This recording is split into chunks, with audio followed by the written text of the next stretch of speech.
Hello there, ladies and gentlemen, I am the CHALL and welcome to a big video. Now today, I'm going to be looking at both sides of the argument on Danny Schofield, and I'm going to be saying and sort of analysing my stance. I think this is the perfect time to do it with 2 games left of the season, with nothing to play for, with the majority of the fans on social media and the majority of the fans, or I'd say the majority of the fans in stands, calling for his head.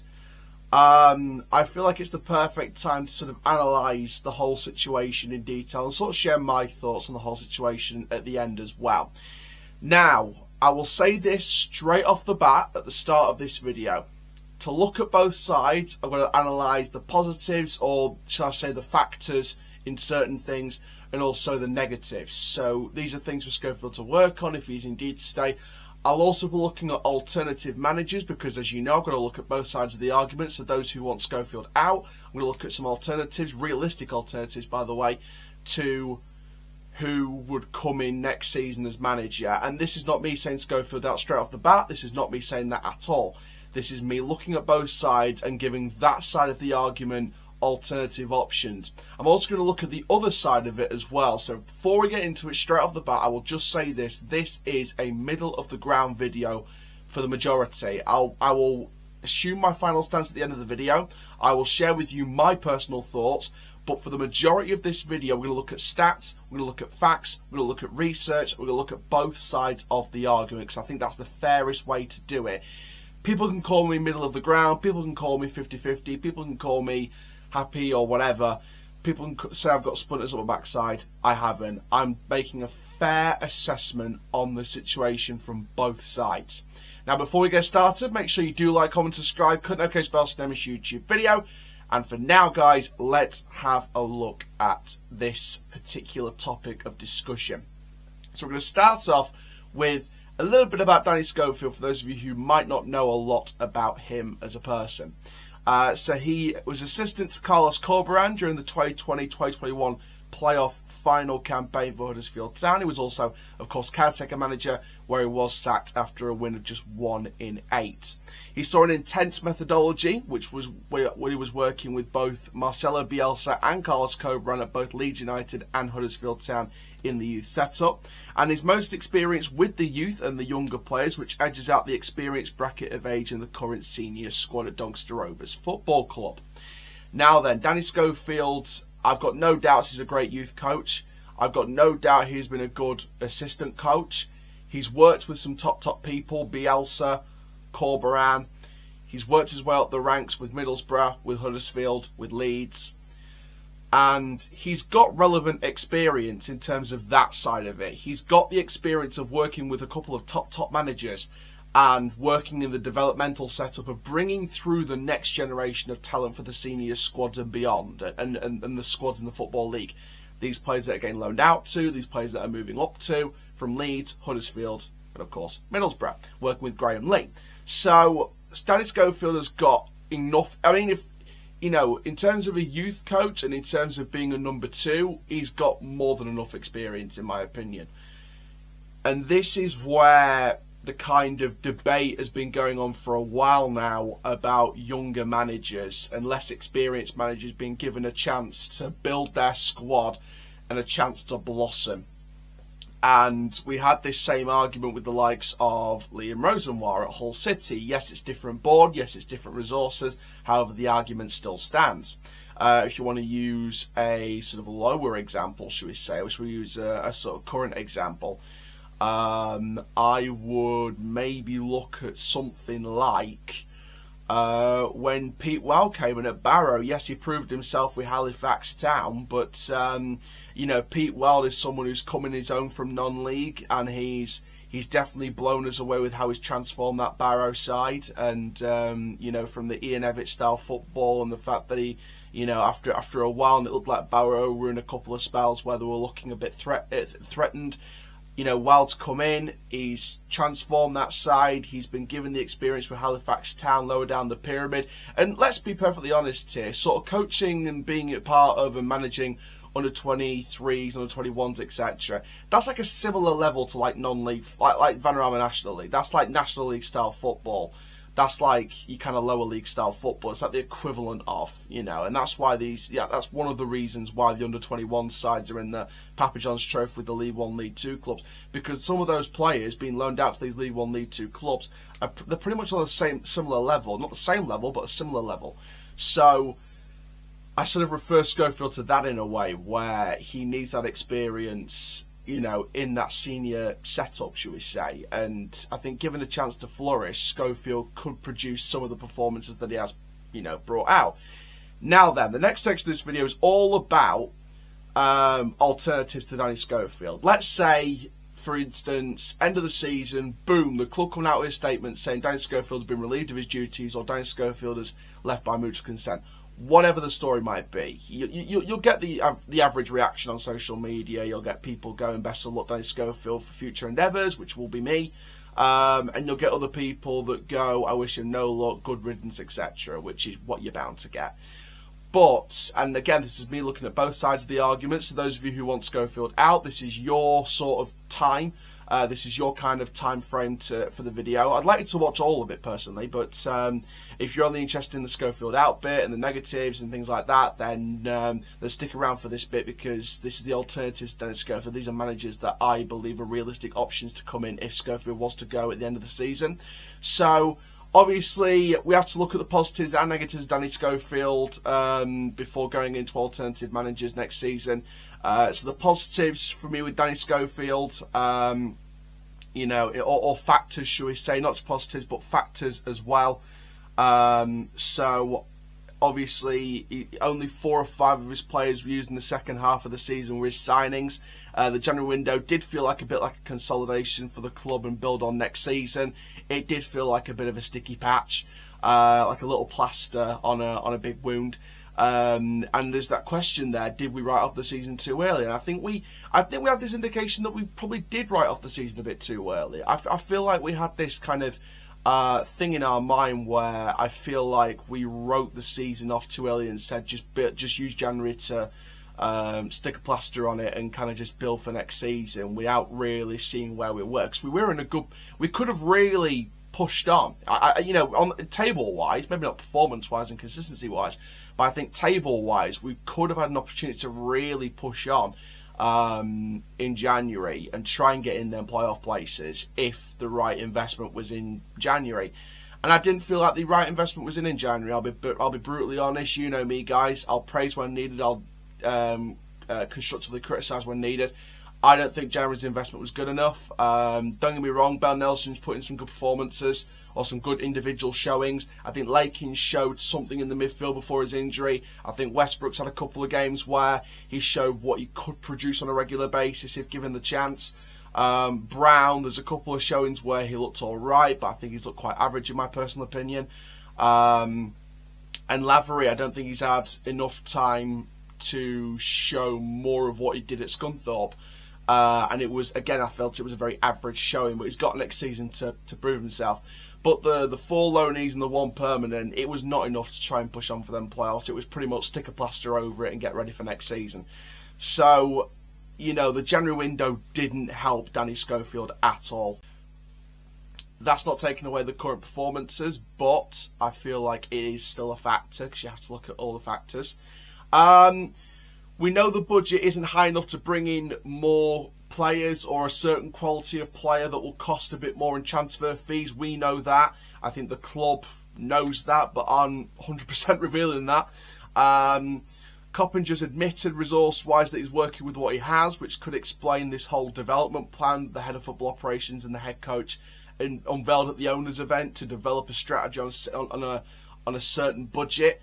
And I feel like that was one of the big things at the owners' event. If you weren't there, then you'll see in the question and answer bit. But the plan was basically to develop players. We know what the plan is, for those of you who are there. It was to develop players, have players coming out better than they came in. And it was a plan to have this kind of setup in place where if someone left that setup in terms of a coach or a manager, then you'd have to get in someone of a similar ilk, if you get what I mean.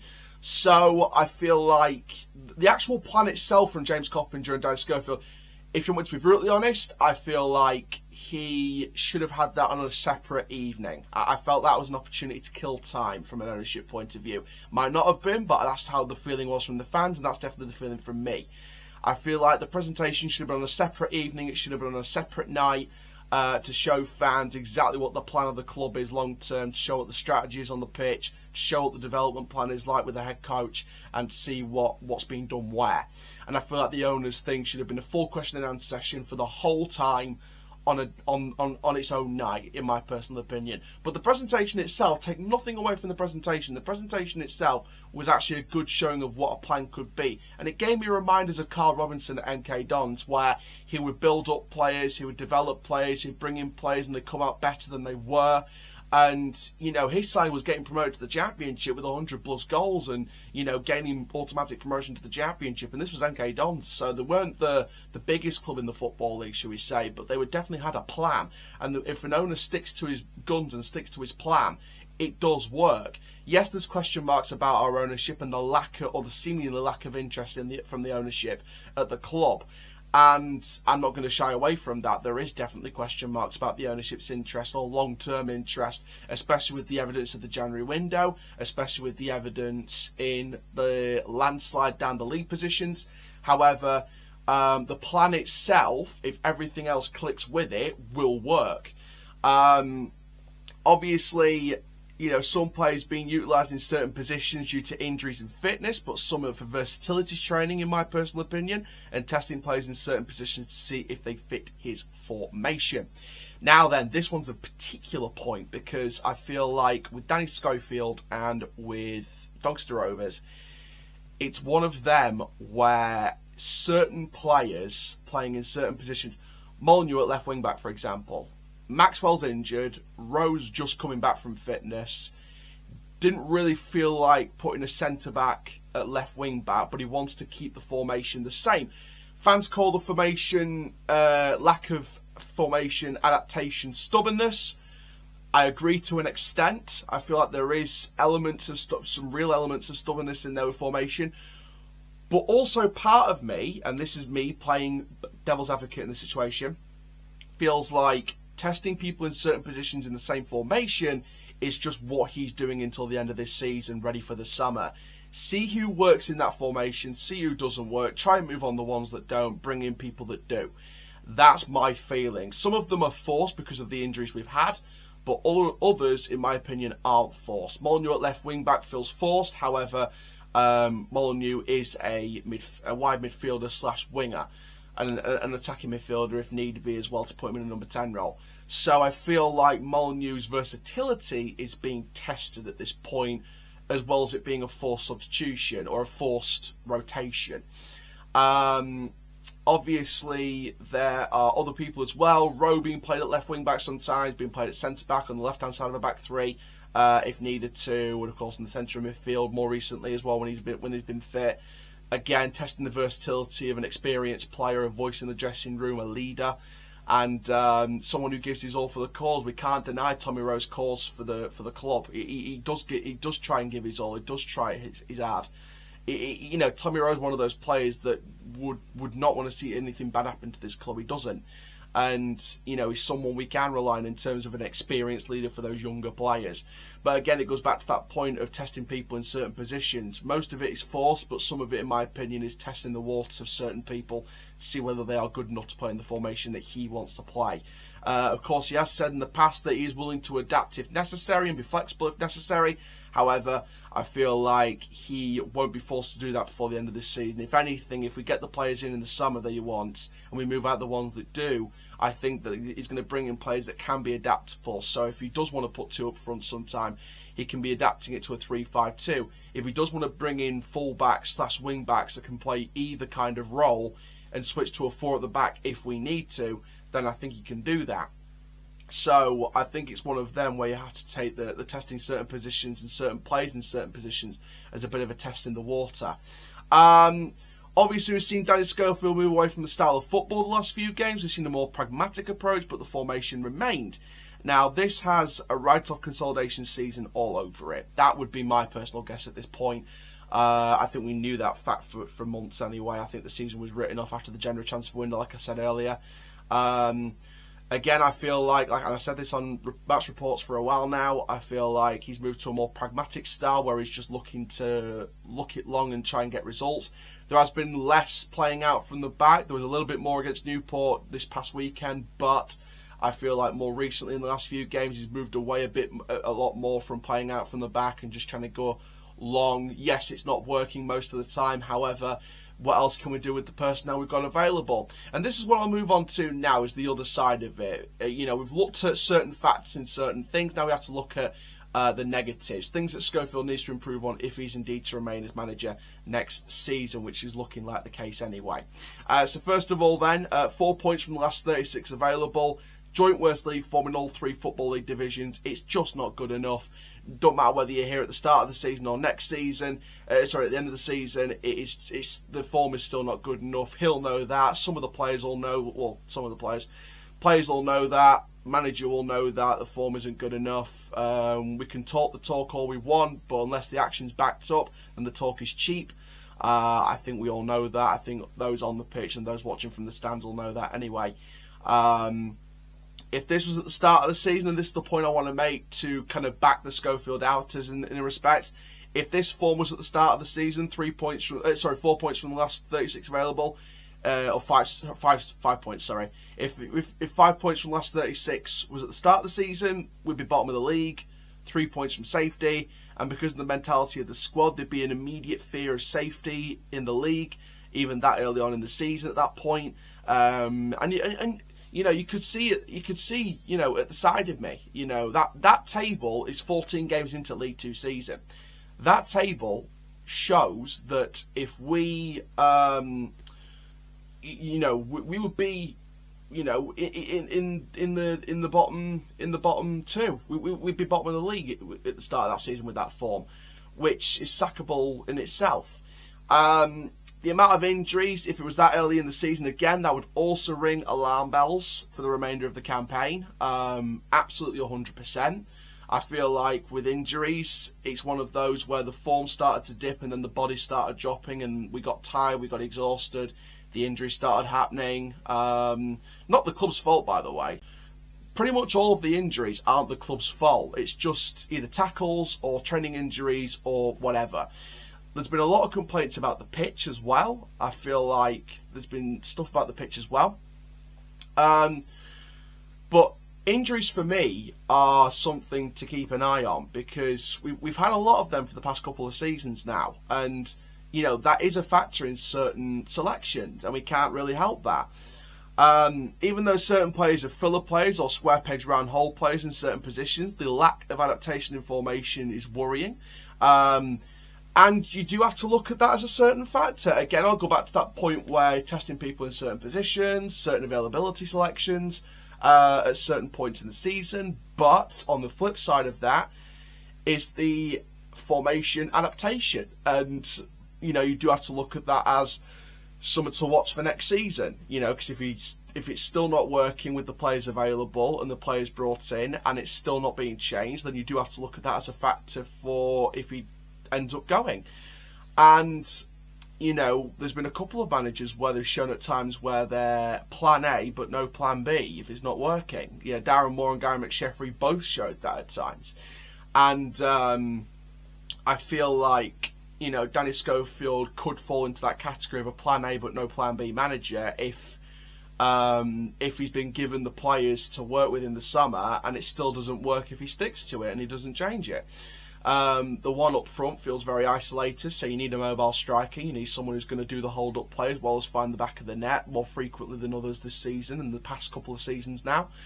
And, if you're going to put one up front that might feel isolated, you're going to need someone who's going to move about and, someone who's going to come from deep positions and collect the ball and try and run with it. He's got to have pace, he's got to have agility, he's got to have mobility, he's got to have an eye for goal, he's got to have that, all those attributes all in one place So you've got that kind of striker available to you. And that's where the summer transfer window is going to have to come in. But that lack of adaptation in formation could be key in terms of what happens to Schofield long term if he is indeed here next season, in terms of where he's going to go. So then, with Schofield then, so for those of you who are 100% Schofield out, you don't believe he's the man for the job, this is the segment for you.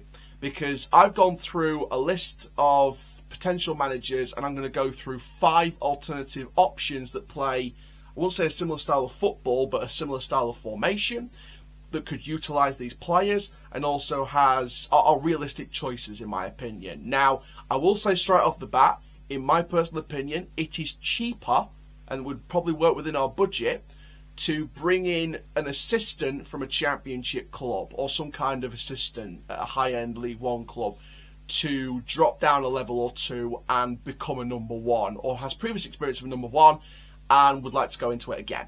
Of course, there are certain factors with that. Out of work managers, some people may think, oh, you know, the free agents, you know, it's going to be cheap as chips. But it depends on certain budget restrictions. It depends on what kind of budget they want to work with. It depends on what if they want to build. Is that financially what we can afford at this point? You have to look at so many certain factors in that kind of thing. So I've gone through 5 options that I want to go through in this video for those of you who believe Schofield should go and you want to know what my thoughts are on alternative managers. Again, I'll reiterate that point. This is not me saying Schofield out. This is me looking at both sides of the argument and looking at the side of the argument that if Schofield was to go at the end of the season or in the summer or in October, who would you bring in? So here are my 5 alternatives for those of you who believe a new manager is needed in the summer or as soon as possible. So we're going to start off with an experienced man. We're going to start off with someone who's got League 2 experience and promotion on his CV. David Artell, the ex-Crewe Alexandra manager. He's been on the channel before. We all know David Artell on the channel. He builds projects. He's worked with shoestring budgets before, which I do believe we do have. I do believe we have a shoestring budget. I feel like we haven't got as big a budget as we think. I feel like David Artell has the ability to work with the youth. He has the ability to work with experience. He's got that kind of mix about him. He plays good enough League 2 football. He plays football that League 2 sort of similarise itself with at times, and I feel like David Artell would be an experienced man to give another promotion onto his CV.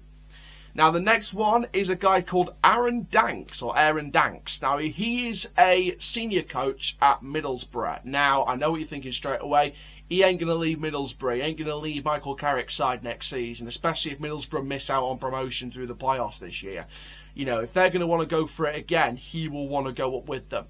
Now, obviously, there is that. This is probably the most ambitious of the 5. I'll be perfectly honest with you. This is the most ambitious of the 5. And again, he might want a certain budget. He might want certain things. Now, for those of you who don't know who Aaron Danks is, he's been an assistant to many, many people. He's been an assistant at Aston Villa. He's been an assistant at Anderlecht. He's been an assistant at England. He's coached at Birmingham. Of course, he's currently a senior first-team coach with Jonathan Woodgate at Middlesbrough. So he has got experience at high levels, but not as a number 1. He has no previous experience of being a number 1 at senior level. He's got no previous experience being a number 1 at that kind of early on stage in his coaching career. But he has learned from the best of the best. He's learned from great former players that are now managers. He's learned from some pretty big clubs, especially Anderlecht in Belgium, and a few championship clubs there as well, and the next, Premier League side in there as well. And Aaron, for me, would be a smart choice with the young talent we've got available, and I think he'd be a smart choice in terms of a long-term project. And I think that someone like Aaron Danks, if he was interested, would take on a development plan like Doncaster's and try and revitalise it in his way. He won't change too much in terms of the development side of it. I think the formation side of it will probably alter quite a bit. However, I think that the whole development side of it and developing players coming out better than they came in and bringing through the youth and working with the youth as well as the experience as well. And I think Danks being there as a Prem assistant, as a Championship assistant, and obviously having that experience in Belgium, I think would stand him in good stead in terms of having that pedigree about him and having that phone call to bring in the talent. So I think that Danks is definitely an ambitious choice, but definitely not out the realms of possibility, depending on what he wants as his budget and what he wants in terms terms of the style of players he wants and the kind of profile of players that he wants. Next up for me is one of the best young managers in the Vanarama National League, someone who's really been progressing with Boreham Wood and someone who definitely deserves a chance, and that is Luke Garrard from Boreham Wood, of course. Now, Luke Garrard for me is a very, very loyal manager, a loyal head of a football club, and I feel like he, of course, is a similar formation to Danny Schofield, sort of 3 at the back. It's a 3-5-2, 3-4-3 kind of style. For me, Luke Garrard would be an ideal replacement for Danny Schofield if he was intending to go at the end of the season. Obviously, he's a manager in work, so he is more expensive. I think Boreham Wood would want a certain amount of money to prime away to the Football League.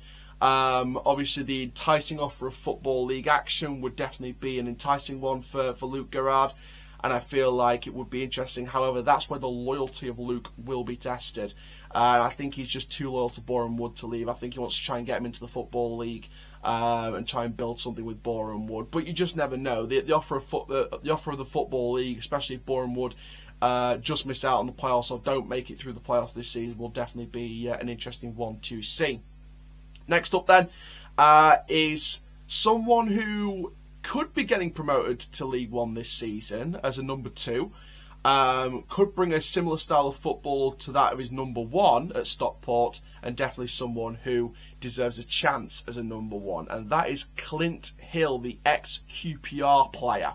Now, he is a defender, so immediately you think he's going to shore up that defence. Him being a defender, he will not allow those defences to slip up. He will tighten up. He will keep the defence compact. He will keep the defence tightly nicked. He'll keep the defensive line shored up. And, you know, if he brings a similar style of football to Dave Challoner, he's number 1 at Stockport, I think he could definitely bring a style of football that is working in League 2, and definitely a style of football that could get us high up in the leagues and try and get us back into League 1. And of course, Clint Hill being there and doing it with Stockport County this season, he knows what it takes to be a success, and he knows what it takes to be there with ambitions. So you need an ambitious manager. If you haven't got an ambitious manager, or if you don't back an ambitious manager, you've got absolutely no chance. So Clint Hill, for me, would definitely bring that kind of pedigree about him of being an ex-Premier League player and working with Stockport County on the assistant side of things. And he's inexperienced as the number 1, but could definitely be a smart choice. Finally then, we've got Paul Trollope. Now, this guy was in the bookies before, and he was potentially rumoured or reportedly on the interview list on previous occasions. Now, this guy is currently an assistant at Luton Town. And for me, I feel like Paul Trollope is definitely an interesting choice. Definitely an interesting choice. And for me, I would say he brings a lot of experience. He brings experience as an ex-Bristol Rovers manager as well. And I feel like with him being one of the assistants, one of the number 2s at Luton, who's flying right now, could be within a shot of the Premier League next season, I feel like, you know, he's coming with a bit of pedigree, he's coming in with some experience, he knows the Football League, he also knows what it takes to be successful and develop a plan, because let's face it, Luton Town have got a plan. They've got a plan as an operation, they've got a plan as a club structure, they've got a plan on and off the pitch, and that plan is working bit by bit. It don't matter if there's, you know, if there's a season or two where they're not getting promoted to the next division up, but they are improving on their table finishes. That is progress. That is progress. That is part of their process. And Paul Trollope would adapt that and try and bring that into Doncaster Rovers. So that is an option on the table as well. I think Paul would definitely be an interesting one indeed. Now then, for those of you who want Schofield in, and I am still Schofield in, and I will tell you why by the end of this video. I think I've pretty much given my thoughts away anyway. I'm still Schofield in, and I'll tell you why at the end of the video. But now we're going to move on to the squad, because I think there has been occasions in the press where I feel like they are right to want to take or need to take responsibilities. Might be all talk is cheap, but at the end of the day, players need to take responsibility as well. And I feel like some of them players, even though they might not be doing it on purpose, I feel like they're throwing another manager under the bus. I think they threw McSheffrey under the bus, in my opinion, on certain occasions, and I feel like they're throwing Schofield under a bus right now. because it's not all on the manager. Once you step over that white line, it's your responsibility. The manager can't go on the pitch and tell you how to defend. You must know as a defender how to defend. The manager can't go on the pitch and score goals. You have to know what to do in the right situations to get in goal. As a midfielder or as a winger or a wing back, you must know your roles and responsibility. And some of them players have not known the roles and responsibilities consistently, week in, week out, for the majority of this season and last season as well, for those of them who were there and didn't perform last season. So we're going to look through the squad, and we're going to look through certain elements of the squad. And this gives away, in my opinion, certain factors towards certain selection decisions, especially in this kind of back end of the season, this business end of the season, where we've got nothing to play for, unfortunately. So we're going to go through the squad. So this was the lineup from the Newport County game the previous weekend. So it was Mitchell in goal, Molyneux at left wing back, Long, Williams and Faulkner as a back three, Brown at right wing back, Ben Close and Liam Ravenhill in the midfield, Aidan Barlow and Callis on the wing, Todd Miller as a makeshift striker. On the bench, Bottomley, Seaman, Westbrook, Biggins, De Grucci, Rowe and Goodman. Bearing in mind, Rowe and Biggins had just come back from injury.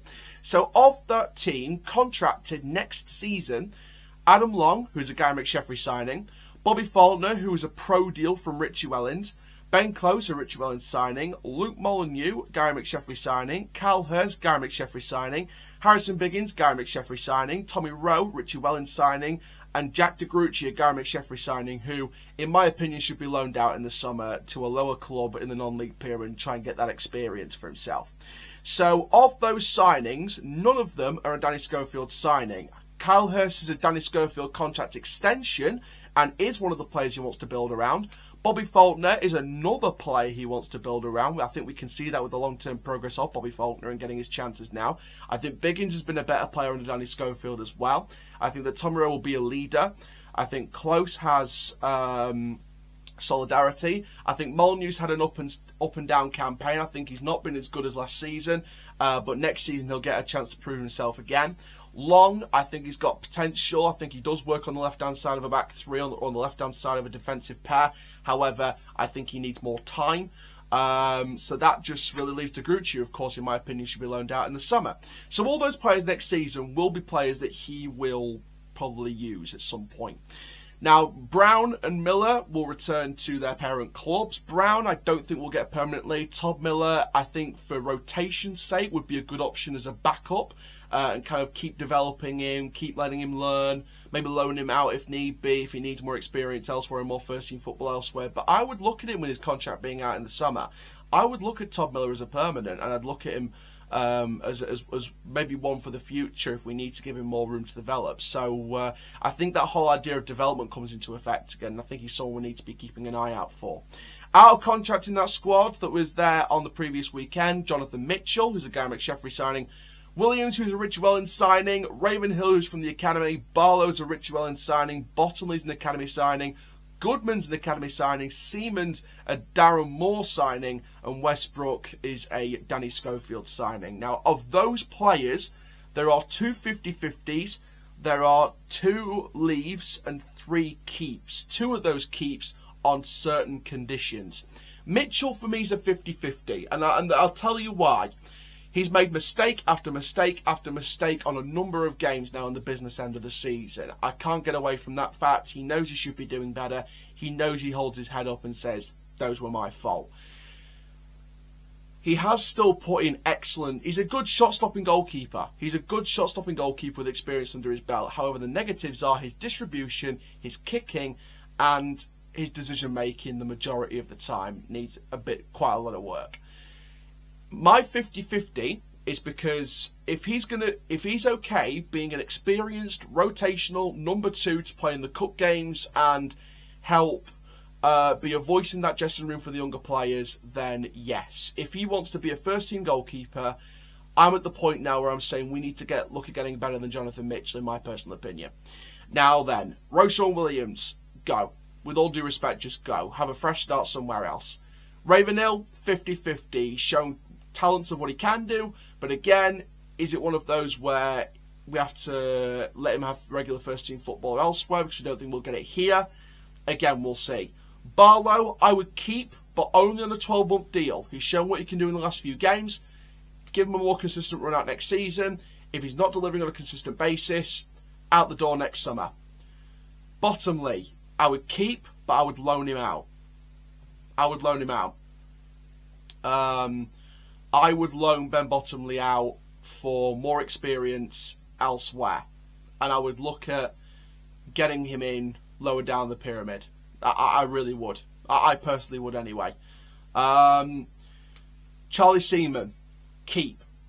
Absolutely, 100% keep Charlie Seaman. He is a young player with potential and he can be adaptable, he's versatile, and I think that Danny Schofield can get the best out of Charlie Seaman or better out of Charlie Seaman consistently. Jack Goodman, I would keep Jack Goodman. Academy lad, 18 years old, he's been bashing in goals for one of the under-18s.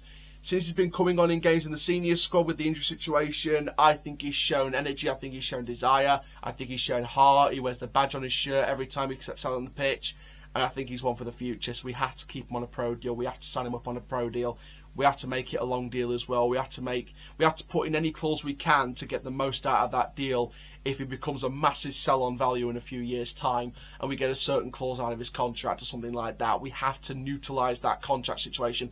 We have to nurture that contract situation and really make the best out of it, in my opinion.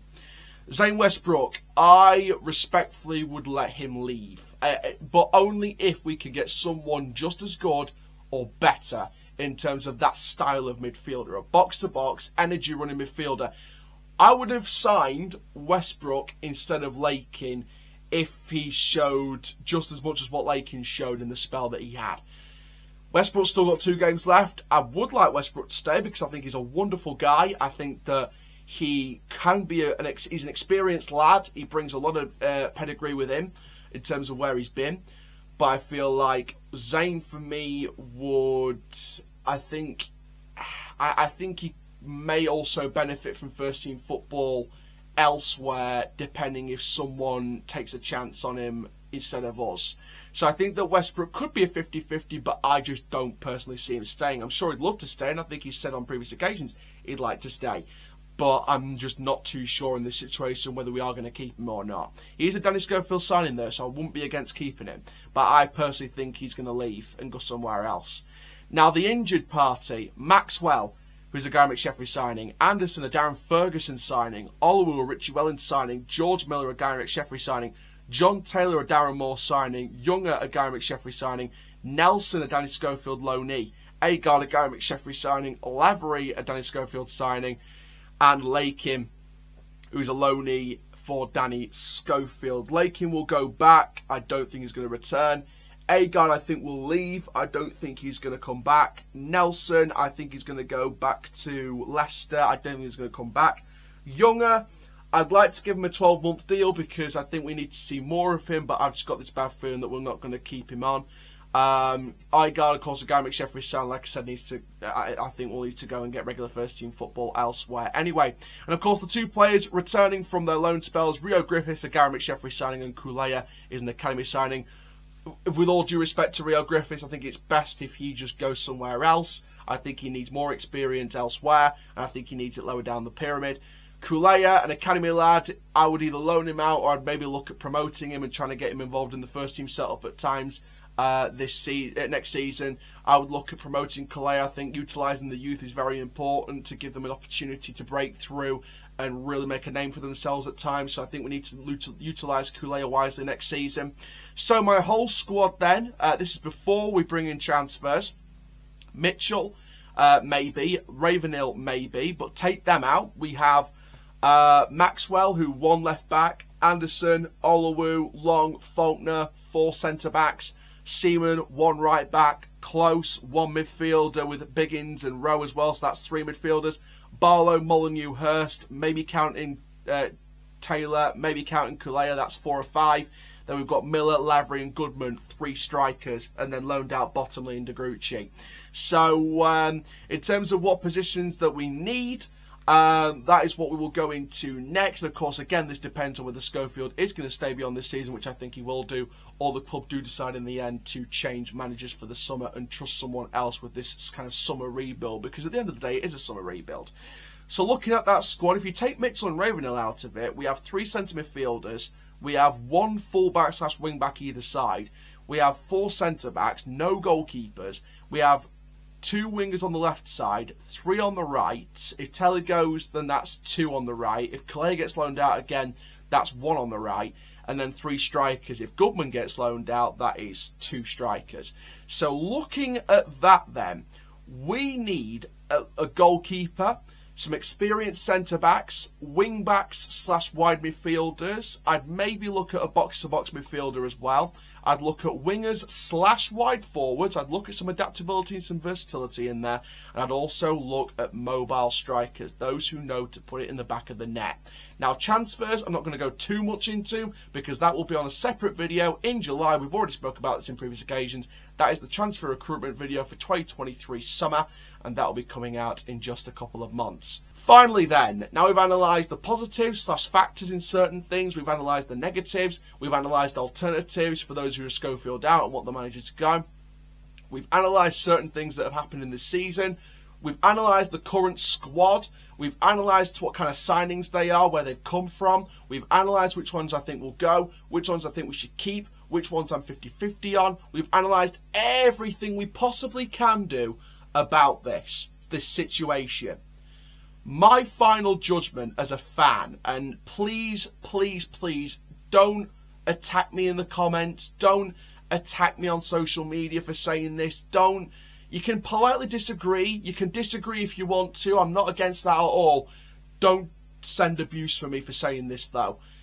I want Danny Schofield to stay. And the reason why I want Danny Schofield to stay, and we've analysed it in detail from every single corner of the argument, from every single point, from every single category, from every certain topic, from every single corner of the room on this situation. I've analysed it all from positives to negatives, from factors to criticisms. And for me, Schofield needs to stay, be given the summer, and let the recruitment speak for itself. Because if we don't back this manager, then we knew all along, which the majority, some fans knew for years anyway, which it's taken a while for other fans to clock on, but the recruitment will speak for itself. And if the recruitment isn't good enough in the summer and isn't good enough to at least try and compete, then we know all along that the problem is the people currently owning the football club and their seemingly lack of interest. If he is backed and they go on a poor run, there's nowhere to hide. But it's not the end of the world if you replace a manager in October. And that for me is the judgment day for Schofield, or the judgment month. October. That's the judgment month. If we're on a very poor run of form, there's nothing coming out of them, and he has been backed by quality players, I'm not going to listen to this BS about, we need to spend X amount of money on this player, this player, this player, because we're not going to do that. There are plenty of players out of contract this summer that can come in for no transfer fee on a decent wage that's decent enough for this level and still do a job if they're the right profile of player. If Schofield doesn't do well at the start of next season and he's been backed with the players that can be adaptable to a different manager if needs be, then Schofield's got nowhere to turn. However, I will go back to this point again, and this point came from a lot of fans this past few weeks. We're going to be in a similar position this time next season. Not if Coppinger and the board make the right appointment next. They can't screw up another managerial appointment if Schofield is indeed the one to go in October. So, my stance will remain the same until next season. Give him the summer, give Danny Schofield the summer, give him the players he needs, in my personal opinion. In my personal opinion, you need to give that man the players he needs to build what he needs to build, and then you can try and push on. That's my stance. I know that point that always comes across if we're going to be a similar point this time next season. If we are in a similar point this time next season, it's October. The season's not dead and buried if you bring in the right appointment. If you bring in the right replacement, the season's not dead and buried. Because, look, if let's say, for example, middle of October he goes. Let's say Schofield gets sacked or walks away middle of October. The rest of October, that's half a month. November, December, January, February, March, April, May. 7.5 months. And if they bring in the right manager who works with the similar group of players, has the January window to pick and choose who he wants to keep and get rid of, or choose to get rid of, or try and get rid of, and if you properly back that manager in January, the season won't be dead and buried.